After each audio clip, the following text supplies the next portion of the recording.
আল্লাহ তাআলা ইরশাদ করছেন, ইয়া আইয়ুহাল্লাযীনা আমানু যকুরুল্লাহা যিকরান কাসীরা ওয়া সাব্বিহুহু বুকরাতান ওয়া আসীলা। অর্থাৎ ওহে বিশ্বাসীরা, তোমরা বেশি বেশি আল্লাহর জিকির করো বা আল্লাহ তাআলাকে স্মরণ করো, আর সকাল সন্ধ্যা তার পবিত্রতা বা তার মহিমা ঘোষণা করো। বিভিন্ন আয়াতে একই কথা আল্লাহ তাআলা রিপিট করেছেন যে আমাকে বেশি বেশি স্মরণ করো, বেশি বেশি আমার জিকির করো, এবং সকাল সন্ধ্যা আমার পবিত্রতা এবং মহিমা তোমরা ঘোষণা করো। এবং বিষ্ণু ঈসা ইসলামও বিভিন্ন হাদিসে তিনি বলেছেন যে আলাইকুম বিযিকরিল্লাহ, তোমাদের উচিত বেশি বেশি আল্লাহ তাআলাকে স্মরণ করা।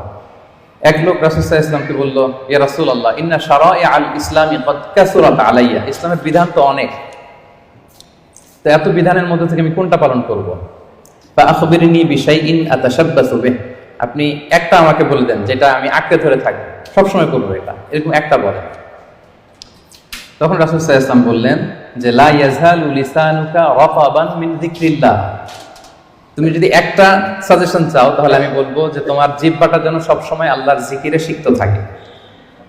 সবসময় তোমার জিহ্বাকে, তোমার লিসানকে, তোমার জবানকে আল্লাহর জিকির দিয়ে তুমি সিক্ত রাখো। Always keep your tongue moist with the remembrance of Allah subhanahu wa ta'ala, আল্লাহর জিকিরে, আল্লাহর স্মরণে তোমার জিহ্বাটাকে সিক্ত রাখো। তো তার মানে কোরআনের আয়াত এবং রাসূল সাল্লাল্লাহু আলাইহি ওয়াসাল্লামের মুখ নিঃসৃত হাদিস থেকে আমরা বুঝতে পারলাম যে আমাদের সবসময় আল্লাহ তাআলাকে খুব বেশি বেশি স্মরণ করা উচিত।